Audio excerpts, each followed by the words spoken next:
بسم اللہ الرحمن الرحیم۔ تاریخ کے اوراق میں سے ایک نہایت ہی خوبصورت بات آپ تک پہنچانے چاہ رہے ہیں، اور اس گفتگو کو سننے سے پہلے اگر آپ ہمارے چینل کو سبسکرائب کریں تو یہ آپ کا ہمارے ساتھ محبت کا اظہار ہوگا۔ تاریخ میں ایک بہت بڑے بادشاہ سلطان خلیفہ ہارون الرشید بڑے مشہور اور نیک اور پاک باز بادشاہ تھے، خلیفہ تھے ہمارے، اور نبی کریم صلی اللہ علیہ وآلہ وسلم کی اولاد میں سے تھے۔ آپ کی دیگر ازواج کے ساتھ ایک بیوی زبیدہ کے نام سے بڑی مشہور ہے، اور ان دونوں کی آپس میں محبت بھی مشہور ہے۔ زبیدہ بھی ایک نہایت نیک اور پارسا عورت تھی، اور اس کے محل میں 1000 باندیاں تھیں جو ہر وقت قرآن پاک کی تلاوت کرتی رہتی تھی۔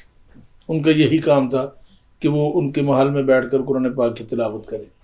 یہ سلسلہ چلتا رہتا تھا، یہ ان کی نیکی کے ساتھ محبت کی بات ہے۔ اسی دوران انہیں یہ اطلاع ملی کہ مکہ مکرمہ میں پانی ناپید ہو گیا ہے، اور پانی کا ایک مشکیزہ 10 درہم سے 1 دینار تک بک رہا تھا، اور یہ ایک بڑی تکلیف دہ بات تھی۔ انہوں نے اپنی مملکت میں اعلان کروایا اور ماہر انجینئرز اکٹھے کیے۔ انہوں نے کہا کہ مکہ مکرمہ میں پانی کا بندوبست کیا جائے، اور اس کے لیے مختلف علاقوں میں چشمے تلاش کیے جائیں۔ چنانچہ انہوں نے چشمے تلاش کرنے شروع کیے، تو تقریباً 33 کلومیٹر کے فاصلے پر، مکہ مکرمہ سے 33 کلومیٹر کے فاصلے پر انہیں 2 چشمے ملے۔ ایک طائف کے راستے میں تھا، ایک وادی نعمان میں تھا۔ ان دونوں چشموں کا پانی اب مکہ مکرمہ میں پہنچانا جان جوکھوں کا کام تھا، انتہائی مشکل کام تھا، لیکن ان انجینئرز نے محنت شروع کی، اور ایک نہر انہوں نے بنائی جو کہ مکہ مکرمہ تک پہنچتی تھی، اور اس نہر کو بنانے میں تقریباً 10 سال کا عرصہ لگا۔ کیونکہ اس میں خرچہ بہت زیادہ تھا، تو انجینئرز پریشان تھے کہ اتنا خرچہ کون کرے گا۔ چنانچہ انہوں نے ملکہ زبیدہ سے یہ کہا کہ خرچہ بہت زیادہ۔ اس نے کہا کوئی خرچے کی بالکل پرواہ نہ کرو، اگر ایک مزدور ایک کدال پتھر پر مارنے کا 1 درہم لیتا ہے تو اس کو وہ دو، اور یہ کام مکمل کرو۔ چنانچہ 10 سال کا عرصہ لگا، 33 کلومیٹر، 33,000 میٹر، 33 کلومیٹر بنتا ہے، اس کی وہ نہر تیار ہوئی۔ اور اس میں زمین چونکہ ریتلی ہے وہاں کی، تو ریت سے پانی کو بچانے کے لیے اس میں مسالے استعمال کیے گئے، اور اس طرح کہ وہ پانی جو ہے وہ رس کر نیچے نہیں جاتا تھا، وہ سیدھا مکہ مکرمہ تک پہنچتا تھا۔ جگہ جگہ اس کا یہ اہتمام کیا کہ پانی پینے کے لیے جگہ جگہ لوگوں کے لیے بندوبست کیا گیا کہ اگر کسی کو پانی کی ضرورت ہو تو وہ اس نہر سے لے سکتا ہے۔ پھر ایسے بھی بندوبست کیے کہ اگر بارش ہو تو اس نہر میں اس پانی کو جمع کر لیا جائے، پانی کی قلت نہ ہو۔ اور اس کے علاوہ یہ بھی اہتمام کیا گیا کہ اس کی حفاظت بھی کی جائے، اور اس کے لیے اس کو اوپر چھت بھی ڈال دی گئی۔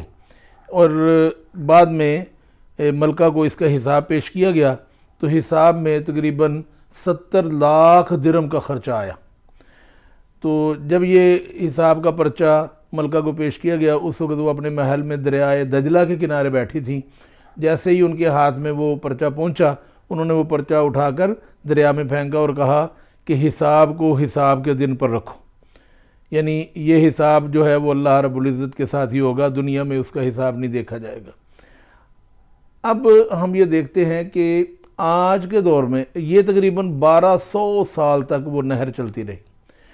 اس کا نام عین الشماس رکھا گیا، لیکن اللہ رب العزت کو یہ عمل زبیدہ کا اتنا پسند آیا کہ اس کو نہر زبیدہ کے نام سے مشہور کیا گیا۔ اب یہ نہر زبیدہ اب بھی میں نے بھی وہاں جا کر دیکھی، جب ہم حج کے لیے گئے تو وہاں ہم نے بھی اس کی زیارت کی، نہر زبیدہ کی، اس کے کچھ آثار جو ہیں وہ اب بھی ملتے ہیں۔ تو 1200 سال تک اس کا وہ پانی جو ہے وہ چلتا رہا۔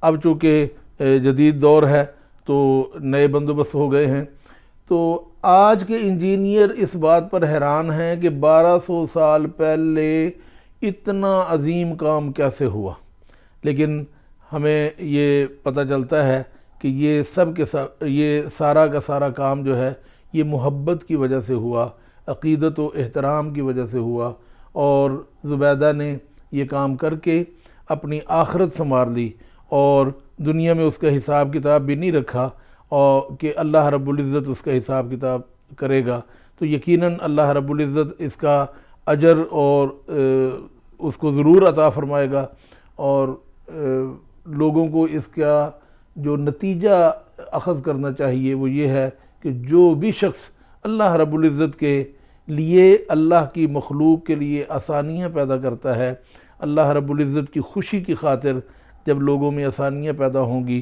تو اللہ رب العزت بھی خوش ہوگا، اور دنیا میں بھی اس کا اجر ملے گا، آخرت میں بھی اس کا اجر ملے گا۔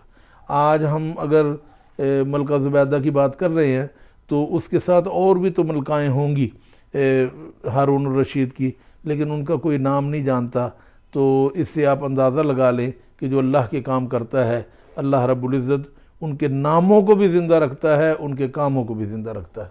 تو آپ بھی کوشش کریں، ایسے کام کریں کہ جس سے آپ کا نام بھی رہے اور آپ کا کام بھی رہے، اللہ کی مخلوق فائدہ بھی اٹھائے، اور دنیا اور آخرت آپ کی بہتر ہو۔